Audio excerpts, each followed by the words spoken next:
YouTube, it's your boy Sean Matrai back with the post Banlist Crystrons. Yes, we've gotten them to dual level max, and I'm going to explain for everyone who has not played this game how Crystron work, what they do, how I like to build them, yada yada yada yada, and how to play.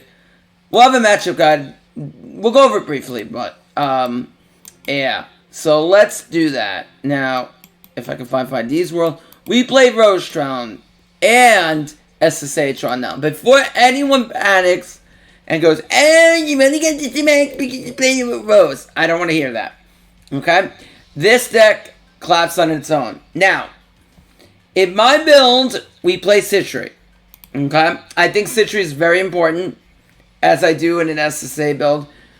We play one Impact because we do not play Genetics in here, and we play Rion. Now, if you play an SSA build, you have to run Gen X, and you should definitely run Citrus. For me, I'm not the biggest fan, unless you're running like a different sort of build. I'm not the biggest fan of Quan, because unless you draw it with something, it generally means you're going to go super duper minus in playing it, which is why I'm not the biggest fan on it.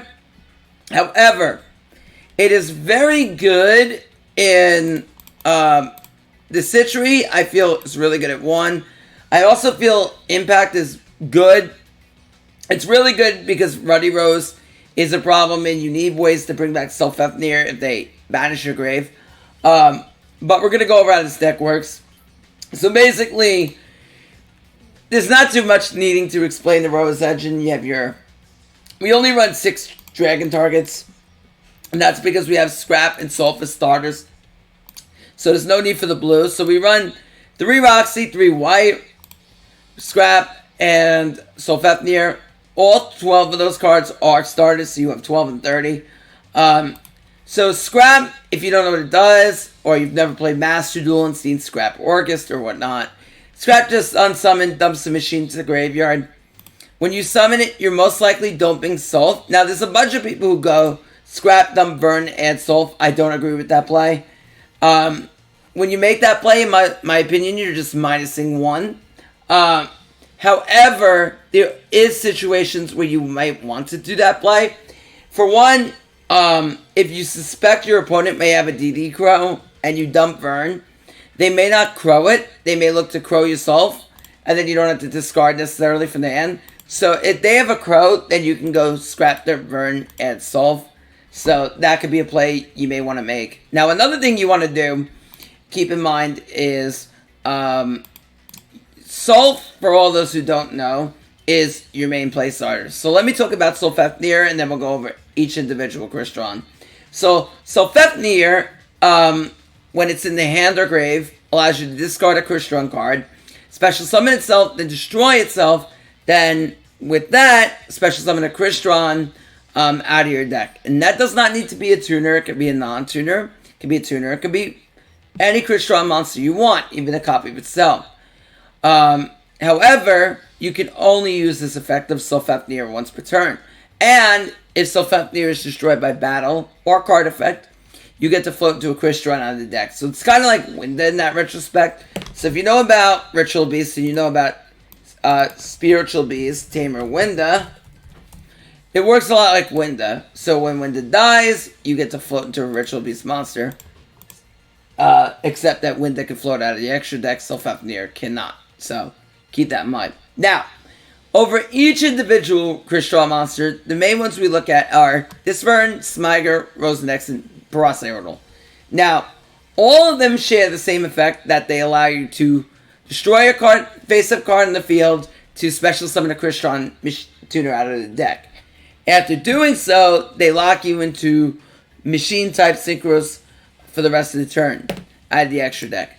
So, by doing this, you cannot special summon any monsters from the extra deck except machine-type synchro monsters. That includes Exceed, so you cannot go into something like Grand Pulse. You cannot go into Dreadnought. So none of that, even though those are machines, they have to be machine synchros. Okay? So, this Vern all of them, Smiger, Brossite Turtle, and Rosenex, all allow you to summon a tuner out of the deck once you destroy a face-up card. Now, they all, on top of that, have secondary effects. But you can only use one Crystron effect per turn. So, for example, you summon a tuner, you can't activate the other effect. If you activate the other effect, you can't summon a tuner with said card. So, this turn's second effect allows you to banish it from the graveyard to add a Crystron monster from your deck to your hand. Smiger banishes itself from the graveyard to add a Crystron spell or trap from your deck to your hand. Rosenex allows you to special summon a Crystron token, level 1, attack, defense 0. And last but not least, Brossite Turtle allows you to extend and special summon a Crystron out of your hand. Now, each of these effects are very useful. This turn's the most useful for playing around DD Crow, so you definitely play it at 3. This Smiger is a one-of, I think, because you're only searching really impact with this. So that's something where you can go. So yeah, that's pretty much the way it goes. Most people run 3 Disfern, 1 to 2 Smiger, 1 Rosenex, and 1 Brossite Turtle. And 1 Rosie, 1 Brossite Turtle is completely fine. That's generally a good ratio anyway to your 1 copy of Impact. That's why you play 1 Smiger. Anyway, now onto the tuners. Now, each of your Crystron tuners, that's the effect, that they get to special summon a level 4 or lower monster from a specific place, then immediately synchro summon into a Crystron a machine synchro during your opponent's turn. So it's a lot like if you've played Tech Genis, it's just like Star Guardian, except that they can synchro on the battle phase and not just the main phase. So Citry allows you to synchro summon from the graveyard, special summons the level 4 monster from the graveyard and synchro summons with it. Rion special summons the level 4 or lower from the banished pile, synchro summons with it. And then you have Quant, which summons 1 out of the hand. Like I said, generally less advantageous, but can work as well. Now, on top of that, we are running machine type synchros to work with this. Now, Paladin Zectron is a level 6 synchro monster machine. Now, this is a very powerful monster, and one of the reasons why Crystron got on the ban list, I feel. And Zectron, when it's synchro summoned, makes it so you cannot take any damage for the whole turn, and this cannot be destroyed by battle or card effects. What makes this so strong is just that it instantly is a giant kite roid and just protects you for a turn for like no cost at all, which is very strong and makes it very hard to stop Crystron back in the day. Now you have cards like Chalice and Book of Moon that kind of reduce the effectiveness of this combo, but still works anyway. One just so we played it 1. Amatrix is your level 5 Crystron. It allows you to, on synchro summon, essentially become a sort of a pulse mines and change all attack position monsters your opponent controls the defense. But it's less effective because it doesn't change the monsters that they summon after it to defense, just the ones currently on board. And then when it is destroyed by battle card effect, floats into a Crystron monster in your graveyard. This could be a tuner. This could be a synchro monster that's probably been summoned, except for so that's you can't float into a synchro. That's the only thing. It has to be to a non-Crystron synchro. So you can float into a tuner, you can float into Solve, Disfern, Citry, Rosenex, whatever. Okay. Now, on top of that, we play Quarion. Quarion is your big chungus. It takes 2 tuners plus a non-tuner. So, there are many different ways to set up Quarion. There is a 3-3-3, a 5-2-2, a 4-2-3. It's a lot of ways to make Quarion. Now, the most common way is the 3-3-3. It's generally the easiest. So, you do that generally with Scrap, Rion, or in this deck, Roxy Rose, Rion, Disfern, or Scrap, whatever. Now, if you want to do a 4-2-3, that would be generally Rosenex, Citry, Rion, or White or Blue Rose, Citry, Rion. So either way, that works in that way in the matter. Now, when Quarion is summoned, you target up to 3 monsters on the field or in the graveyard, banish them. And when it's destroyed, you can target one banished monster except this card, summon to the field. You can summon any synchro as long as it's been properly summoned, of course, on destruction, making it very good, very versatile, and a killer when it gets on the field. You're generally winning the game. Now, on top of that, we are running a few other synchros to support this now because we're playing Rose Dragon. We play Black Rose and Ruddy Rose. Great for banishing the graveyard, ending the game. We play Trish Zero. Really, really powerful. Easy way for us to make Trish Zero is a 5/3/3. So it can be a Soul Fafnir or an Amatrix, Rux Rose, and a Rion. Gets this Trish Zero on the field. You could do it in a few other ways. Like an Inzextron, a level 4, and then a level 2. So you can go like Inzextron, Rose and X, White Rose, or Blue Rose, and a Citri. That also gets it on the field. That's fine as well. So there's quite a few ways to get it on the field. You can go 7-2-3, 6-3, as we said before. 6-3-2 is another way, like 6 Rion, Parase Ortal. So there's quite a few ways to get this on the field. We're also playing Yazi because it's a really good turn one with the Rose engine. And just being able to pass on that is really good. And if it dies, we can float into Suwani. So yeah, there's a lot of effective ways to combo within the deck. Now, many people might be surprised and say, why only 2 Basil? Well, 2 Basil is all that's needed because you have so many engines going on. You don't want to brick on this.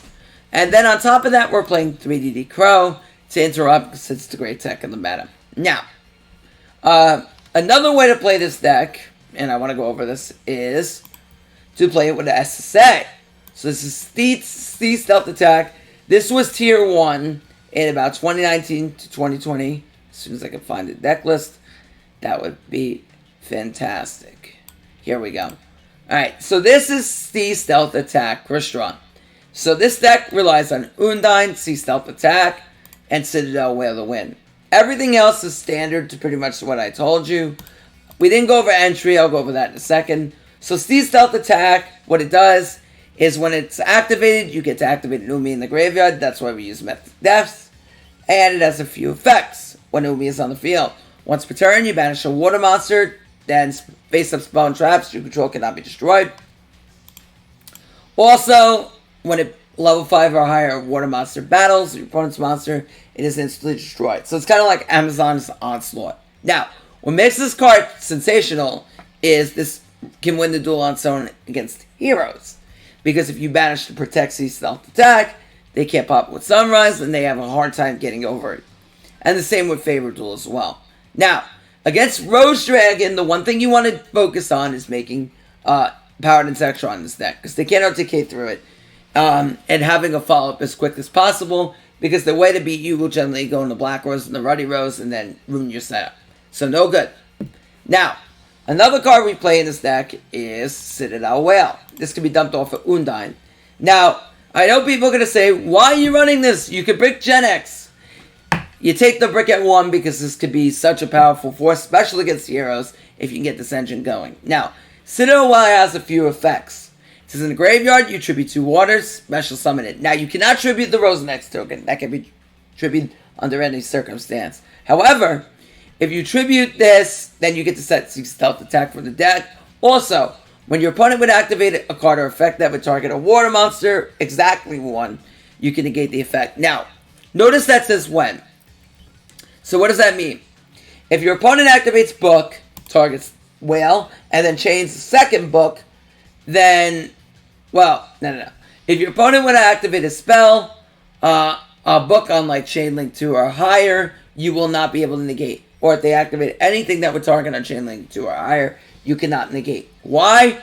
Because it would miss the timing. It cannot respond directly to the effect. Okay?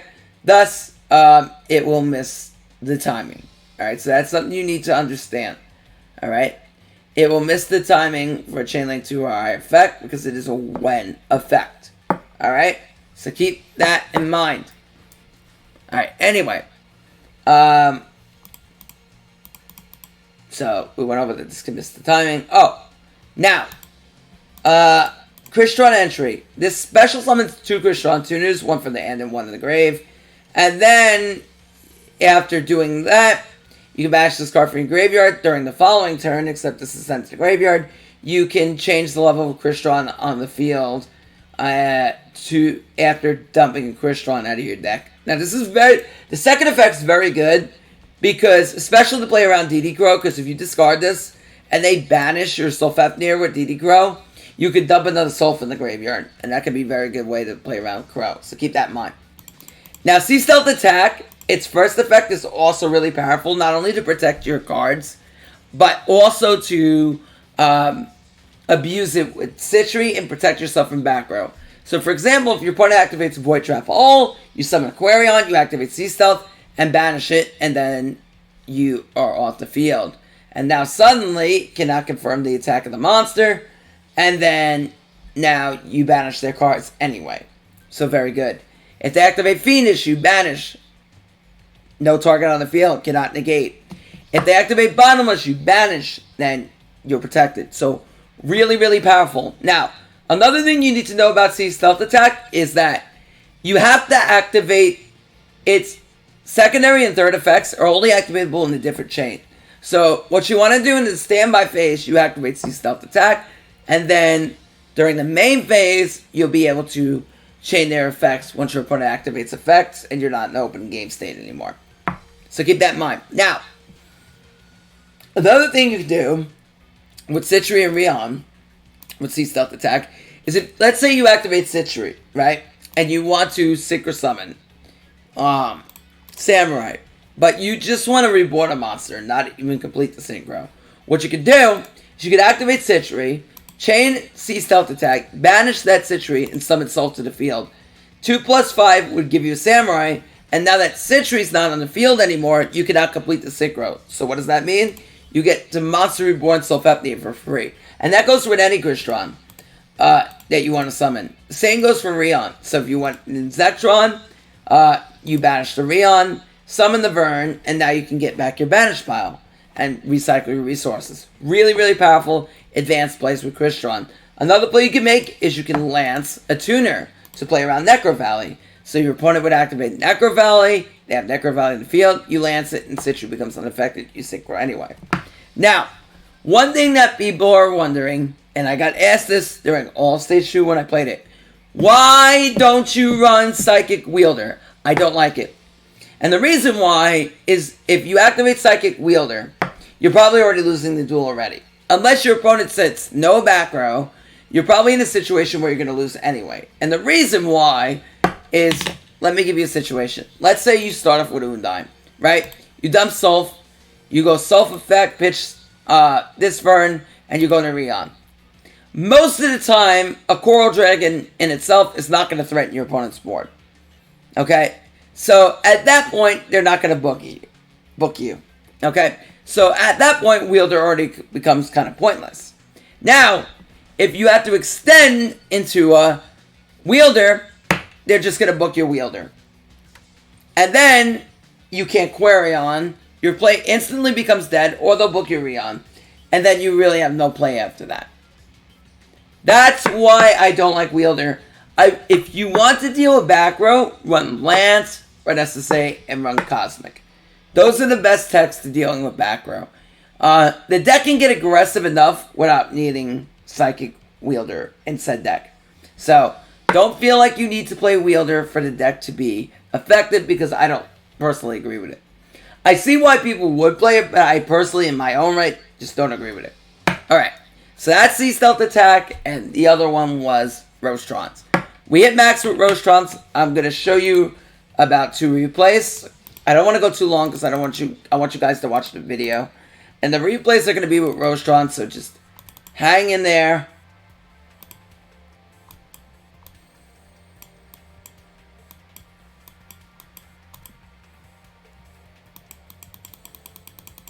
I think this is one of them. Hold on. I'll let you know if it's not. Okay. Is this just a Rose Dragon? No, this is not it. Papa. Bogwash. Okay. Let's jump a few down.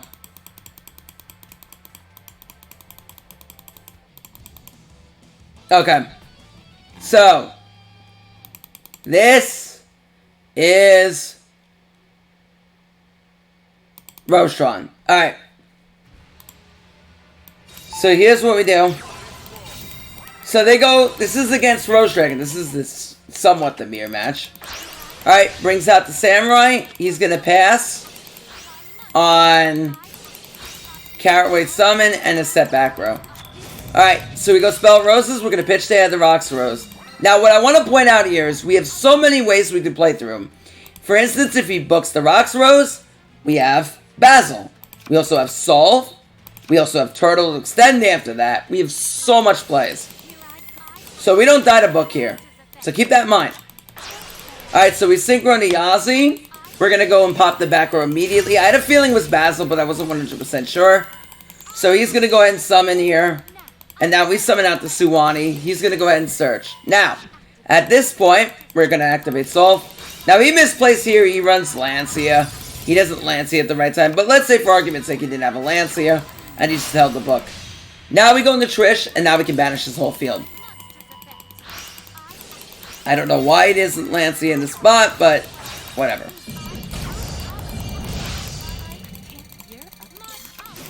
But any other situation, we're Triceriing there, and we're putting him in a really bad spot. And that's the scoop. Like I said, this deck can play through a lot of disruption. You can even edit it to play more back row, if you want to. That is fine. But it's just the way you can go. Alright, this one was not with Crystron. This one was with SSA. So these are for you SSA replay that I want to show you. Okay? Now, we don't open up super ideal here, but we're going to go Solve. We're going to pitch the Rion. We're going to pop the Solve, summon out this Vern, and we're going to float the Citry. So this will at least give us a Amatrix. So he's playing Galaxy. He's going to go Exceed Galaxy. Shuffle Reborn back to Galaxy Eyes Photon. He's going to go ahead and make them both 8, but before he goes in the Lord, we're going to make Amatrix. That way if he pops, we're at least going to float. He's going to Exceed into Photon Lord, which is fine. And if he were to attack, he's going to attack at the land, if he got greedy. So he's going to go ahead and go full armor. He's going to pop, but we're going to float into Sulfep to Rion. So now we can make Insectron. Now that we float into Rion, we are at least guaranteed we're going to live this turn. So he goes and pops the back row, Galaxy 0. But we're not dying. Chat! Twitch, YouTube, we're not dying. So he's going to pop, but we're going to chain Rion. We're going to target the level 3, and we are going to Synchro Summon into Powered Insectron. Remember, can't be destroyed by card effects. He does not read. And he finds out the hard way. We are not dying. Alright, so sets a back row. Can't kill us. We can't be killed by battle card effects, and we take no damage. Now we're going to go Soul Pitch to Smiger. We're going to go ahead and summon out this Verm. We're going to activate Smiger, adding Entry. Now we're going to summon the Rion, and then we're going to pop, go into another Rion, and here comes Quarion. Get Banishing, goodbye, double Cypher Blade, that's all he's going to run. He's going to book, that's completely fine. Now, he goes in top decks to Galaxy 0, he's going to bring out the Photon Dragon, and then he's going to go Shuffle Reborn the Galaxy 0. Attack! But Quarion will be floating. We float back in the Citry. So we get our tuner back. Now we're going to go ahead and activate Sulfepnir. Pop it. Discarding the Rossai Ortal. We're going to go ahead and Smiger. Search these. Smiger. 4-2-3. We now have, in this build, Trishula. Brand new UR. $5 bundle. Get Banishing. Get out of here, Galaxy. Photon. Down. So, if you're wondering, is that good enough to beat Photon? Yes, it is. And I got one more against Photon with SSA. So we clap Galaxy Eyes. So you don't like Kite? Well, there you go. Goodbye, Kite. Alright. Here's another replay. This is against Buster Blader. So another good deck. So we got in him here.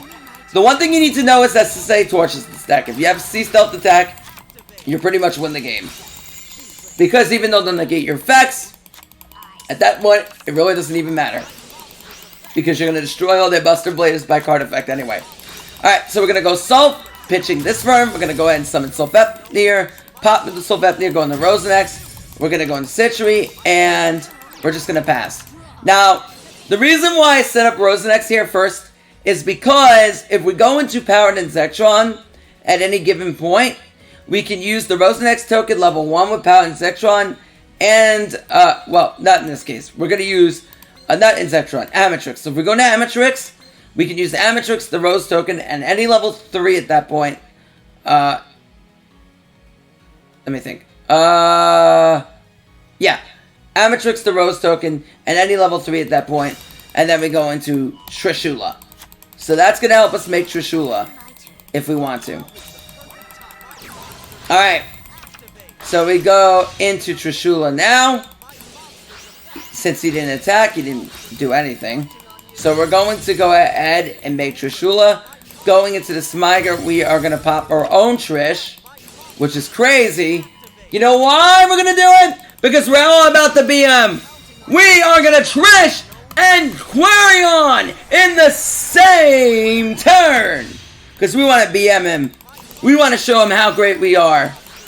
We're going to summon this for as a safe honor and protection against MST. And now it's his turn. Alright, so he tops the wall. We could have OTK'd him that turn, but I wanted to BM. Alright, so he goes Fusion. Brings out the Buster Blader. And guess what? We still don't care. He doesn't read, attacks in, and GG. But it didn't matter anyway because we banished the token. We don't care about the piercing, and he can't just lose the C stealth anyway. So, that's my post-ban list on how to play Crystron. We are going to have, if you want to see me play this live, follow me on Twitch. Tomorrow entering GG Toor. I'm not sure of the deck yet. It might be Rose, but we'll see. But GG Toor will be tomorrow. And that is going to be at 12 o'clock. I'm going to be streaming it. So if you do not want to miss me stream GG Toor, do not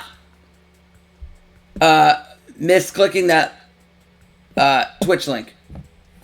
Anyway, it's your boy Sean Matrai signing out. Peace.